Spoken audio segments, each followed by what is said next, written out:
Cherami Leigh and Landa. Give it up for them, guys.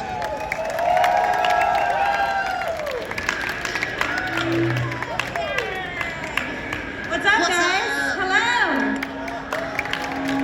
Hi,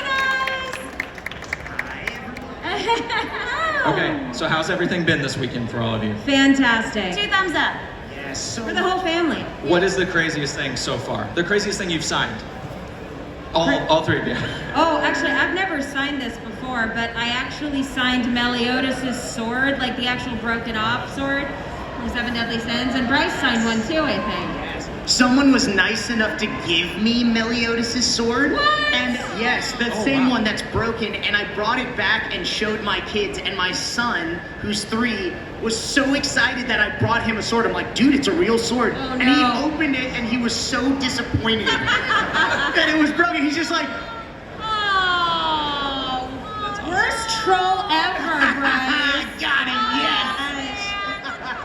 That's gonna be something he's gonna tell people for years. He's gonna Yeah. have like a fascination with swords. He's gonna need to collect them all. He's like, well, it all stemmed from this one time my dad brought home a broken sword. I've just never gotten over it. The best part so Yeah. far has been you guys. Yeah, you guys Hey, been hey, fantastic. hey. Give it up for Absolutely. yourself, everybody. Yeah. But the other amazing thing is that Bryce and I are rarely ever booth neighbors.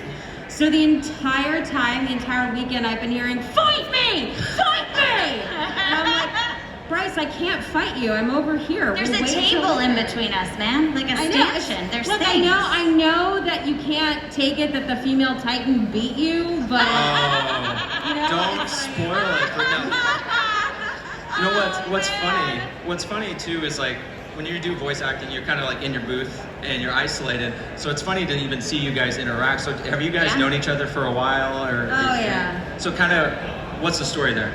I feel like the way we meet each other is conventions. Okay. I mean, I did meet Bryce coming out of a studio, so like that's the only other way that we'll meet is like he has a session first, and then I'll have a session. And usually it's like, oh hey, nice to meet you, and then we have no time to really talk. So really, the only time we get to hang out is at conventions, because on the weekends when we all live in the same city, but on the weekends we could hang out and like you do with friends. We're all traveling to different cities, so it's kind of like, oh man. When I was trying to plan my wedding, I was asking all my friends who are all voice actors, I was like, so here's the day for my wedding. They're like, oh man, I'm gonna be in San Diego that weekend, I'm gonna be in Phoenix that weekend. They were all at a convention, so very few people can make it. So yeah, we all get stoked when we get to come to the same convention the same weekend. That's awesome. Bryce and I met, oh gosh, I don't even know how long. It must have been about 10 years ago. Yeah. Because it was it before or after we started recording for Titan? It was before, it must have been before. Yeah, we had known each other before Titan. Right. It's hard to place exactly when that first meeting was, but I bet Yeah. it was in between sessions. Yeah. It's how a lot of times you meet other voice actors, but it's for like a second. Yeah. Like they're coming out as you're going in, you're just like, oh, hey, bye, okay. And then Cherami and did we meet on Sailor Moon? We did not meet on Sailor Moon. No, we met, I think we met at a convention. Oh, yes. I don't remember And which I was convention. super- but it's we've so had funny. so many convention. I know. With both of these two, I've had so many convention experiences and adventures with each of them. Between the three of us, with the amount of conventions we all go to, Yeah. we're pretty much unofficial siblings at this point. That's true. It's, it's Yeah. very true. It's so true. So, Yeah, you can kind of tell. You guys we were having good banter back there, even. Everything.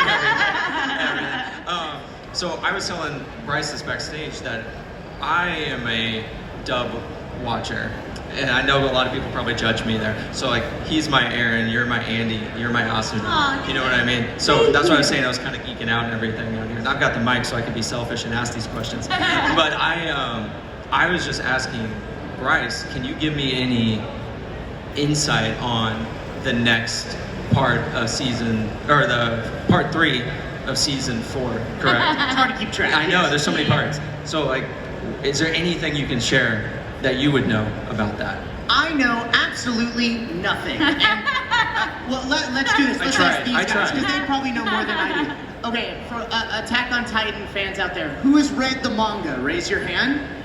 Tell me nothing. I have not read the manga. My method is to go On in purpose. blind. Yeah. Yes. And and just live in the moment. Who's seen all the anime up to where it is? Raise your hand.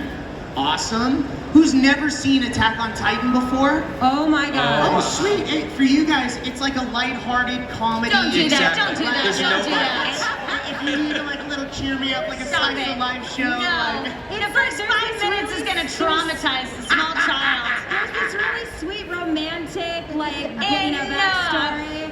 It's really sweet. Guys, it's a super great show, but do not go in expecting a light watch. It's very emotional, it's very dramatic, you'll love every moment of Yes. it, but just be prepared. Unless These you two watch are junior absurd liars by being like, Can you it's imagine? comedy, it's jovial, it's light, think pink and sparkles, that's Attack on Titan. I've been No, having a tough day, and Bryce said this would really cheer That's me what up. I'm saying. Episode 1. No! they're gonna come up to somebody who's never seen it before is gonna see you at the next show, and they're gonna walk up and say, "Fight me! You lied to me." I'm just trying to save you from that moment, I Bryce. will also say I have never read the manga. I don't want to read the manga yet. No manga spoilers. I would like to say the majority, I think, of the Titan cast has not read the manga. Like most of us. Not everybody, but most of us has not read the manga. Mike McFarlane, the director, I think has, so he can know what's going to most likely happen in the anime. But a lot of people have asked, do you know, so when is the latest part of the new season coming out? You guys will probably know before we do, honestly. Like, that's the truth. And you know, it's killing us, trust me. We want to get into the booth so bad. But I will say, and I've asked everyone this, for those of you who have seen the anime up until now, can you imagine if that's where the anime ended on the last episode? The latest, oh my gosh. I would be so mad. I would be so mad. Anyway, that's just a little rant. Sorry. I'm gonna go. Sorry. Just a side note. It's funny whenever we were watching SAO the other day, and it's just like when I hear your voice and I hear like you running and screaming and like killing the boars in the first episode, and I hear you going like Mikasa. Like I can't do the voice and everything, but it's just funny. Anyway, that's all me. Everyone out here, we're gonna open it up. If you guys have any questions, we'd love to. You come up to the mic right there and ask anything that you'd like. We have some shy people. If That's not, okay. I can keep talking. Keep It's talking. okay. No, just wait. Walk up to the Oh, here you go, Come up to this right? mic right Yeah, here. just come up to the mic and form a line. There we go. Oh, it's not on. Oh, What was it? the mic is not. Oh, there we go. Look at that. Hi. Hi, good to see you. Hang on, I'm nervous. Okay, I'm a really big fan of what you guys do, and it's really awesome. Each and every one of you have voiced some of my favorite characters, especially Lorraine. I can't say your name. Sometimes I call you Lorraine, but you voiced like some of my like best female characters from the anime, and Austin as well, and Bryce as well. All of you guys are so inspirational. Thank you. And I want to do the same thing too. And I want to start somewhere and maybe be with you guys as well in the future. Yeah. It's really awesome, and I wish the best of luck for you guys as well in the future. Thank you so much. Very, very cool. I think my main question is, I know that there's a lot of episodes that you guys have filmed like throughout time, but what is your favorite and most memorable moment of the shows that you guys have filmed that you guys can't forget? Oh gosh. How much time have you got?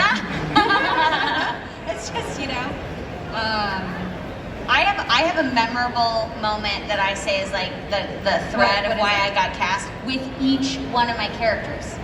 Like I go, oh, this is the moment that they heard in the audition, like Cherami should play this role. Like I have at least one of those moments that I'm so grateful to play this character, and I'm so grateful to be an actor that feel like a divine guidance sort of moment with each character. So it's so hard to pick just one moment and say like this was more important than any of the others. Because sometimes you get a couple if the show is lucky enough to go on for multiple years. I've been a voice actor since I was 8, so grew up around the industry, and I feel like I've won the anime lottery. Like choosing a character or any of my characters that I fought so hard to be cast as is like choosing a child that lives in your head. Yeah. And a lot of my kids are crazy, so I can't make them mad. Very aggressive characters. I mean, just to pick like one randomly, you guys might not know, but I play Red from Pokemon Origins, and my first Pokemon game was Red, and I picked cool. Charmander first. So to play that character was like a childhood dream come true, and I got to do stuff like Jolteon, go! Like, I mean, my mind was blown. Very cool. That's Like, it is impossible to just pick one. I mean, I will say, kind of bouncing off what you were saying, it's not a specific moment, but I was a huge Sailor Moon fan back in the day. My first anime series that I ever watched was Sailor Moon.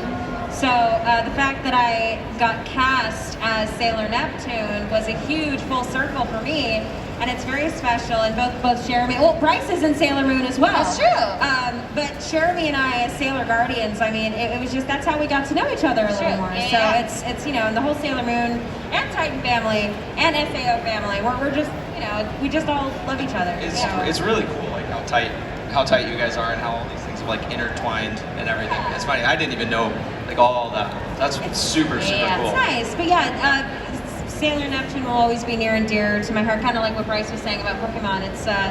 It's just, you know, it's one of those things where I fell in love with the character when I was watching it as a fan, and then years later I was cast as her, and that just was a dream come true for me because I loved it. And Cherami will tell you, I was telling her about you're like the encyclopedia, the Sailor Moon encyclopedia. It's true. Yeah. It's true. But when You and Amanda, I feel like.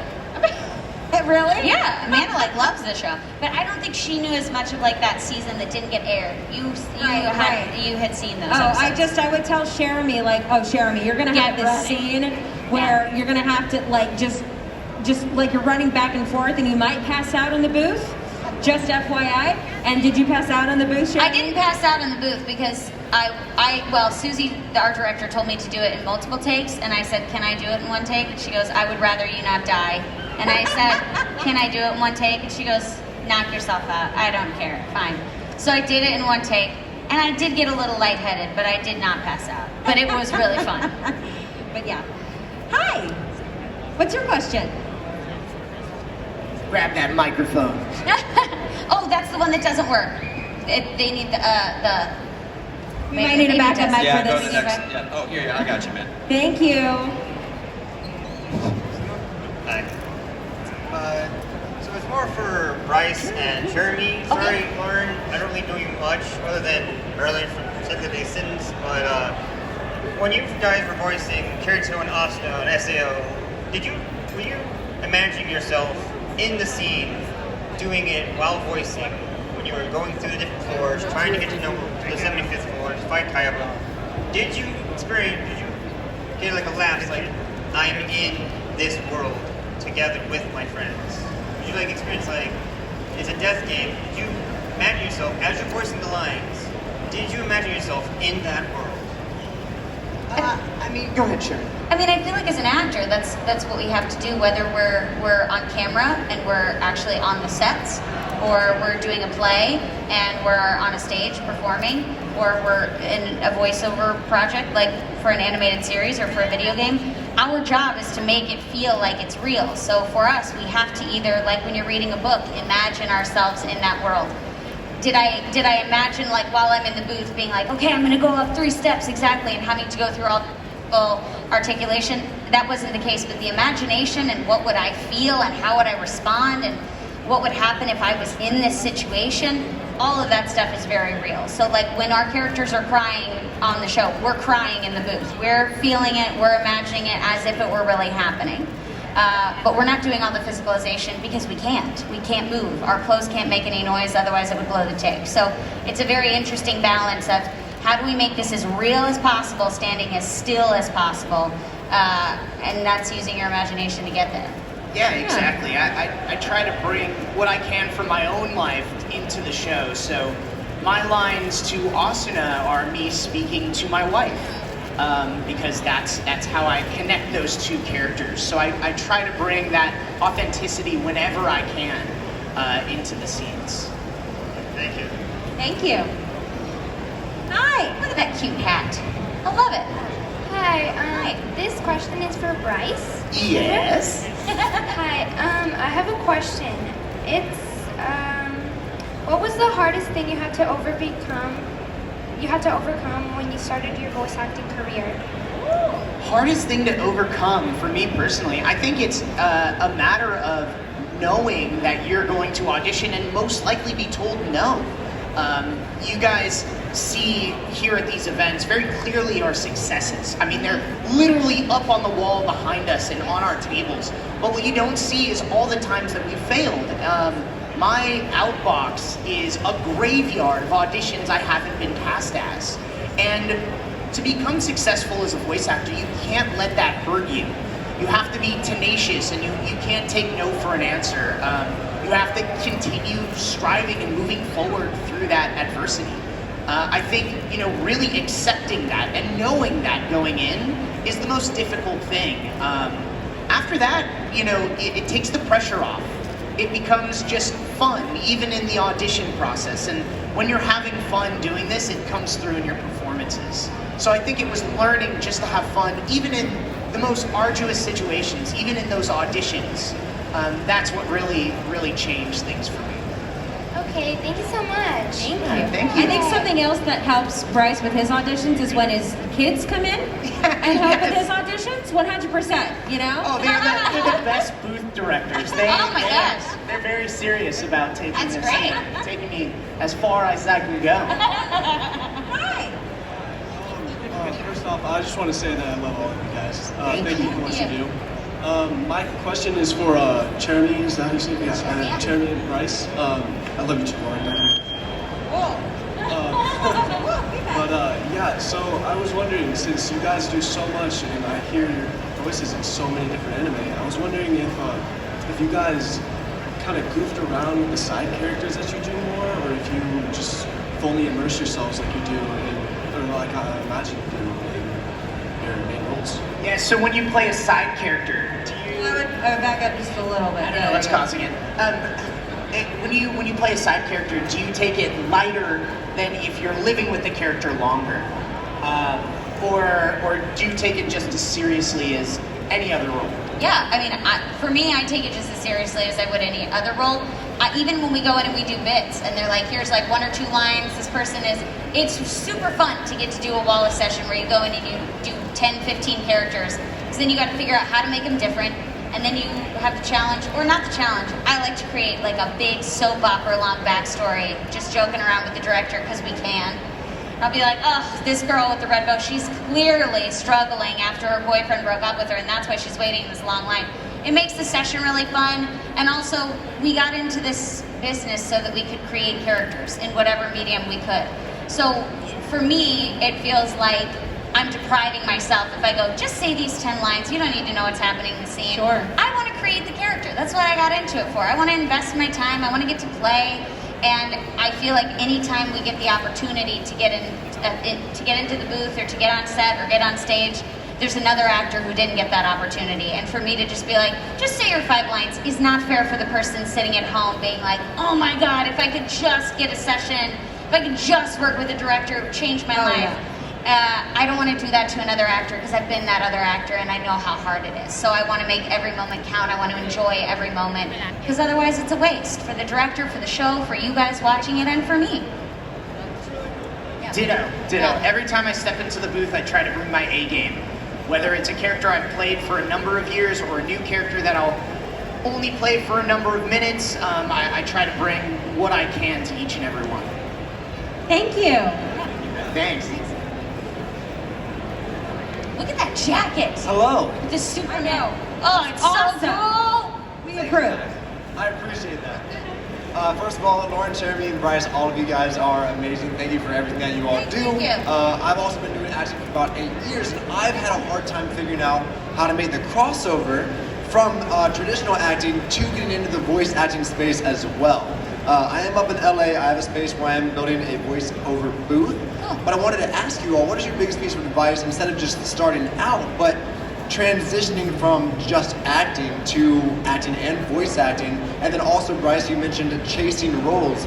Do you all find that sometimes when there's upcoming projects you want to be a part of, do you all do the research and chase on your own, or do you all have representatives that help you to do that? I know it's kind of a loaded double question. But. It's a little bit of both. Yeah. So I got into being an actor because when I was 5, 6 years old, I wanted to be on Barney. So I got into this industry to be on camera. And as you know, when you want to make a living as an actor, you're like, I will do a commercial, audition, voiceover, stage, play, whatever is paying that can pay my rent, I will do it. And it's also making those connections. Like in Dallas, a lot of the Funimation, now Crunchyroll directors, do a lot of plays because that's just what's happening in Dallas. So there were a lot of actors that were like, I'm going to do Shakespeare in the Park. I know Caitlin Glass likes to do Shakespeare. It's making those connections so that that actor will go, I worked with them on a play. I think they might be great for this. So I think one thing that you could do, there's a lot of classes happening now, especially online with COVID. Skills Hub, which Jennifer Hale is a big creator, and I guess she works on that project.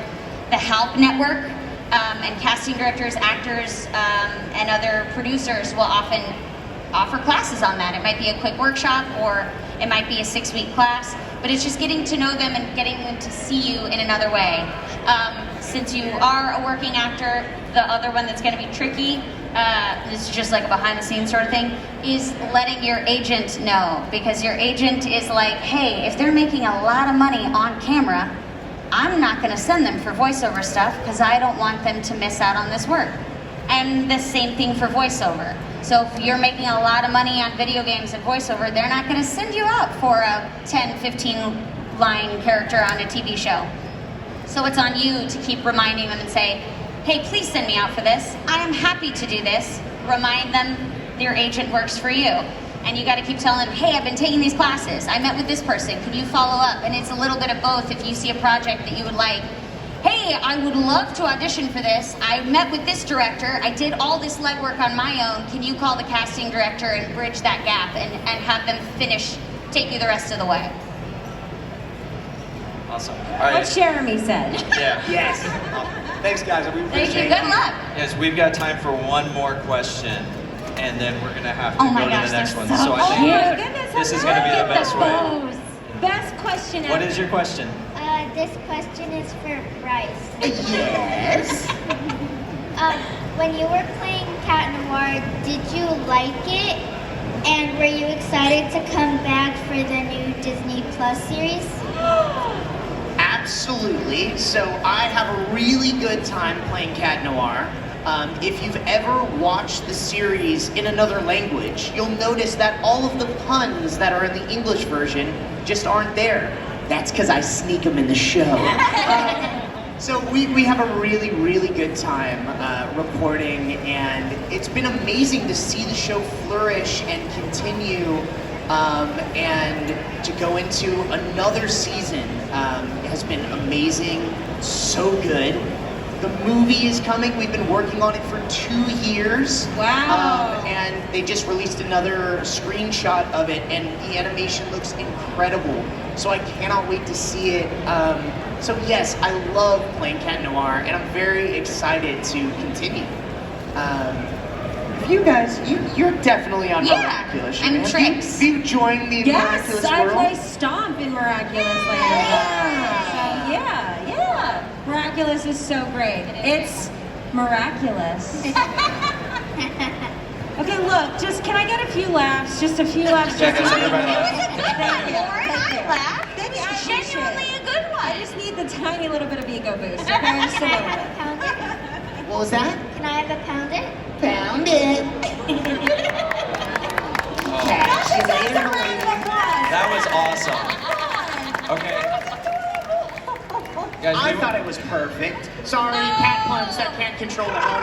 Perfect. we went through 30 minutes very fast. Oh my God. Yeah. So unfortunately, we are done for now. But guys, just give Bryce and Cherami and Lauren a round of applause. Thank you. Don't forget, guys, we are immediately going back to our tables, which are all the way over there. But we are all pretty close together, so please come by and get something signed and say hi. If you didn't get to ask your question, please come up to Yeah, us. ask us over at the there. table. Can't wait to Absolutely. meet you guys. Thank you, guys. Thank you guys so much. We'll do the next one very soon.